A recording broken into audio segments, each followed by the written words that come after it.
Hello हाँ जी। Sir, morning से मैं जमीला बात कर रही हूँ पीएम ऑफिस से। हाँ जी। जी, क्या मैं रविंद्र जी से बात कर रही हूँ?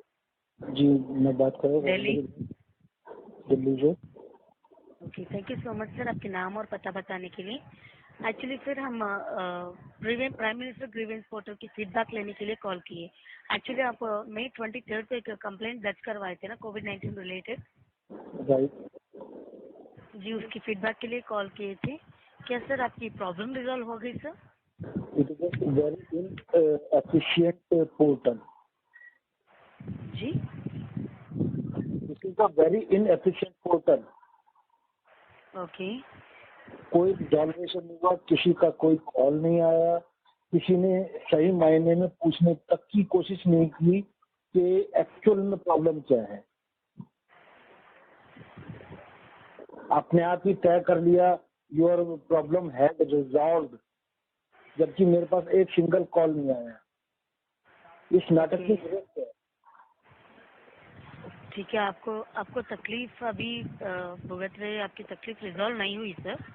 बिल्कुल नहीं, बल्कि और बढ़ गई है। ओके, तो अभी अनलॉक प्रक्रिया तो चालू हो गई, तो अभी भी आपको अनलॉक, तकलीफ नजर है सर? मैं जान सकता हूँ आप कौन बात कर रहे हैं? जी, मेरा नाम जमीला है सर। मैं आपका नाम है ना थोड़ा स्पेल आउट नहीं कर पा रहा। जी, आपका नाम स्पेल आउट नहीं कर पा रहा, रिकॉग्नाइज नहीं कर पा रहा, थोड़ा डिफिकल्ट नाम है। दोबारा बताऊं? हाँ जी, हाँ जी, प्लीज। अच्छा, जमीला। जमीला जी, जी बोलिए। एक्चुअल में किसी ने है ना वो प्रॉब्लम पढ़ने की कोशिश तक नहीं की। ओके, एक्चुअली आप टैक्सी चलाने में टैक्सी अलाउड नहीं है, तो आपको नहीं नहीं नहीं नहीं, मैं वही बता रहा हूँ कि किसी ने उस प्रॉब्लम को पढ़ने की कोशिश कर स्पीकर ऑन। जी, हाँ, किसी ने उस प्रॉब्लम को पढ़ने तक की कोशिश नहीं की। ओके। मैं आपसे जानना चाहता हूँ, आप क्या मानते हैं टैक्सी बिजनेस में क्या पढ़े लिखे लोग होंगे? जी नहीं, मैं ये नहीं मानती सर, क्योंकि तो जो आप भी कैसे assume टैक्सी कर नॉलेज सकते है, हैं? ड्राइविंग नॉलेज है, वो कोई भी आप टैक्सी चलाने में एलिजिबल है। मैं ये नहीं हाँ, तो मानती कि आप पढ़े लिखे आप हो। कैसे मान सकते हैं?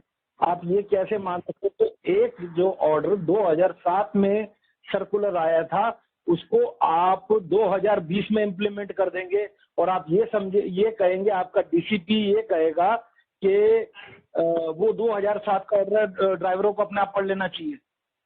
जी, मैं आप ओके। क्या करें? जी, और मेरी मतलब ऐसे कोई इशू नहीं सर, बोलिए बोलिए। एक ऐप आपने बनाई, उस ऐप पे आपने कहा कि आप अपने अपने चालान यहाँ पे चेक कीजिए, और आप उसी गाड़ी के चालान की एनओसी भी मुझे दे रहे हैं, नो ऑब्जेक्शन सर्टिफिकेट। और उसके बाद आप उसके अंदर आप ये कह रहे हैं कि ये सिर्फ नोटिस है। मतलब आप ये मान के चल रहे हैं एक ड्राइवर एक अच्छा वकील भी है। जी, मैडम आप बताइए, अगर ड्राइवरों को आत्महत्या कर लेनी चाहिए तो क्या कर लेनी ही चाहिए? जी बिल्कुल नहीं सर। तो मतलब आप लोगों ने अपने आप कैसे डिसाइड कर लिया कि योर प्रॉब्लम हैज रिजॉल्व्ड?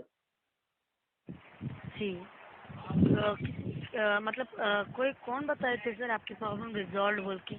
मैं जस्ट पूछने आप के लिए पोर्टल कॉल पे की थी, चेक कर रिजोल्यूशन मिली लीजिए। या नहीं? एक रिस्पेक्टेड डीसीपी ने अपने आप ही डिसाइड कर लिया कि मेरी प्रॉब्लम रिजॉल्व हो चुकी है। जी, आपको मेल भेजे थे रिजॉल्व हो गया बोल के? आपके पोर्टल पे आप देखिए ना, अब आप आपके पोर्टल पे, पीएम पोर्टल पे बकायदा उस डीसीपी की डेजिग्नेशन है, उसके पास उसने जिसको रेफर किया है, और जो वो आखिरी अधिकारी है वो डिक्लेयर कर देता है बिना मुझसे कांटेक्ट किए कि योर प्रॉब्लम हैज रिजॉल्व्ड। माफ कीजिएगा सर, हम इसके बारे आप हम तो इसके बारे में जो भी आप तकलीफ उठा रहे हैं, जो भी ग्रीवेंस पोर्टल में रिजॉल्व बोल के रखे थे, उसके बारे में हम वॉक ऑन हम ग्राउंड वर्क करवाएंगे, और आपकी जो भी प्रॉब्लम है हमारे हायर ऑफिसर्स के नजरे में ये प्रॉब्लम हम लेके जाएंगे। मैम ओके, अब आप ये बताइए, इतना कम्युनिकेशन गैप लगभग इस बात को 3 दिन हो गए हैं। इस दौरान कोई आदमी फ्रस्ट्रेटेड होकर, कोरोना काल वैसे ही चल रहा है, आप मानते हो ना, कोरोना काल वैसे ही चल रहा है। जी और आप ये भी मानते हो कि इस टाइम मार्केट के अंदर काम नहीं है। जी आप ये भी मानते हो कि जिन्होंने गाड़ियां ली है उनकी किस्तें लगी हुई है। जी आप ये भी मोरेटोरियम मानते के हो, बारे में जी है बोलिए। जी? मोरेटोरियम भी नहीं मिली थी सर आपको इसके बारे मोनोटोरियम में? का आपको आइडिया ही नहीं है कि मोनोटोरियम के नाम पर बैंकों ने हमारे साथ क्या चीटिंग की है। आप कैपिटल के ऊपर, टोटल कैपिटल के ऊपर इंटरेस्ट लगा रहे हो, जबकि 3 महीने की किस्तें रोक रहे हैं। जी मतलब आप क्या, एक अनपढ़ आदमी से आप अंगूठा लगवा रहे हो, क्या आप सुसाइड कर लो, नहीं तो आप 2 करोड़ रुपया दे दो। जी मैं समझ सकती हूँ सर आपकी जो भी तकलीफ है। अभी As a यहाँ पर human, तकलीफ as नहीं खत्म common होती मैम। आप यहाँ पे तकलीफ नहीं खत्म होती मैम, तकलीफ यहाँ पर शुरू होती है।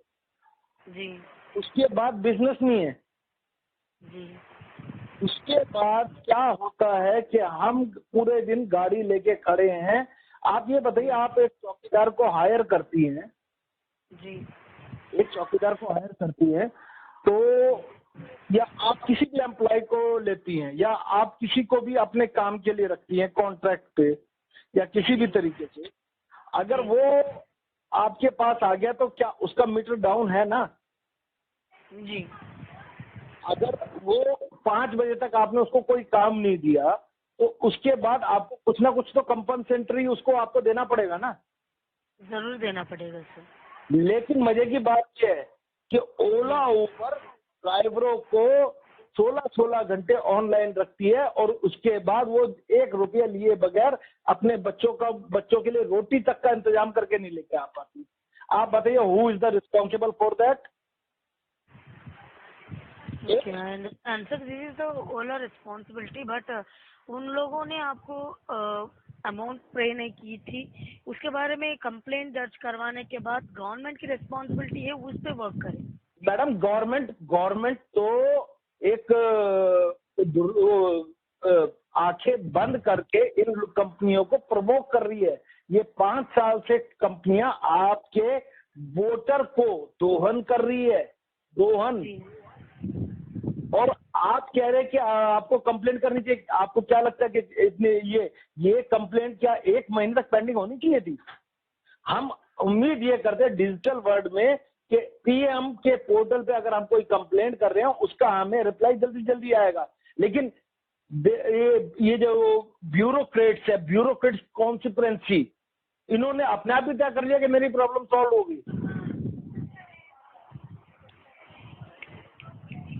ओके, मैं समझ सकती हूँ सर। आपको क्या लगता है? जितना भी गुजर हुई, मैं वही बता रहा हूँ, आपको क्या लगता है? मतलब आप एक और ये इंतजार करिए कि एक और कोई विकास दुबे जैसा बड़ा कांड हो, उसके बाद आप लोग रिटेलिएट करें।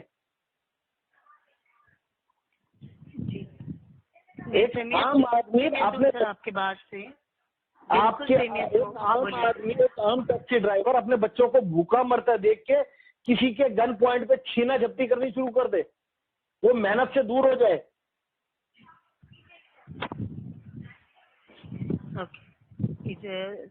रियली रियली रिडिक्युलस है सर। मैं समझ सकती हूँ आपकी जो भी तकलीफ आपसे गुजरी है। एज ए ह्यूमन मैं समझ सकती हूँ, as a common woman I understand your problem sir. जैसे भी उबर और ओला टैक्सी के जो भी मालिक है। वेरी फ्रेंकली मैम, मैं थोड़ा बहुत पढ़ा लिखा हूँ, लेकिन फिर भी मैं एक ड्राइवर हूँ, मेरी एक अपनी टैक्सी है, लेकिन मैं थोड़ा पढ़ा लिखा हूँ। आप यकीन मानिए, हमारे इस ट्रेड के अंदर बहुत कम पढ़े लिखे लोग हैं, लेकिन बहुत मेहनती। वो कम से कम अपनी कमाई का 37% हिस्सा टैक्स के रूप में गवर्नमेंट को देते हैं और उसके बाद भी उनको इज्जत नहीं मिलती। जी उसके बाद भी उसको एक ब्यूरोक्रेट जो पुलिस का आदमी है, यातायात जो ट्रांसपोर्ट डिपार्टमेंट का आदमी है, ओए तोए करके बात करता है। आज तो वो भूखा मरने की नौबत से आ गया है। आप अपने टैक्स पेयर की रिस्पेक्ट नहीं करेंगे तो वो आपको टैक्स क्यों देगा? इससे बढ़िया तो एक गुंडा है जो आपको कुछ नहीं देता और आप लोगों के ऊपर राज करता है। जी मैं समझ सकती हूँ। मैं अगर हमारे आप सही के मायने बारे में में इस सब्जेक्ट को समझना चाहती हैं तो प्लीज, मुझे 101% पता है, मेरी रिकॉर्डिंग आपके पास हो रही होगी, ये रिकॉर्डेड लाइन होगी। ये मेरी रिकॉर्डेड लाइन उन लोगों के पास जरूर पहुंचाना जिन लोगों की जिम्मेवारी है हमारे अधिकारों को सुरक्षित रखना, जो हमें हमारे संविधान ने दी है। ये ओला, उबर और ये जितनी भी कंपनियां हैं, ये सब बिना लाइसेंस के, आपके राज में बिना लाइसेंस के एक छोले भटूरे वाला रेडी नहीं लगा सकता। इन्होंने इतना बड़ा नेटवर्क खड़ा कर रखा है। जी आई एक्सलेट दिस, मैं एक्सलेट करूंगी इसके बारे में। हमारे हायर ऑफिशियल्स के नजरे में इस जो कंप्लेंट है मैं लेके जाऊंगी और आपकी जरूर मैं मदद करवाऊंगी इससे, और आपकी कंप्लेंट मैं दोबारा ओपन करवा रही हूँ। जरूर रिजर्वेशन गवर्नमेंट की तरफ से। जी बिल्कुल बिल्कुल। Thank you so much sir, आपकी कीमती समय और कीमती फीडबैक के लिए। And really sorry, we are really sorry for आपको जो भी तकलीफ गुजरी है। We are really sorry for that. ये सिर्फ मेरी बात नहीं है, मेरे समाज के, मेरे टैक्सी समाज के सभी ड्राइवरों की आवाज की बात है ये। वो बेचारे अपनी प्रॉब्लम को एक्सप्लेन नहीं कर सकते, लेकिन मैं उनके वर्डों को एक्सप्लेन कर रहा हूँ आपको।